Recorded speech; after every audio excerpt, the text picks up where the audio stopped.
You ask Tiger to solve. This deals with linear equations with one unknown. The final result is x equals 6. Let's solve it step by step. Group all constants on the right side of the equation. Add 17 to both sides.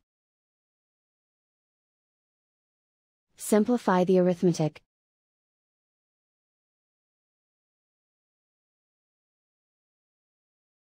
Isolate the x.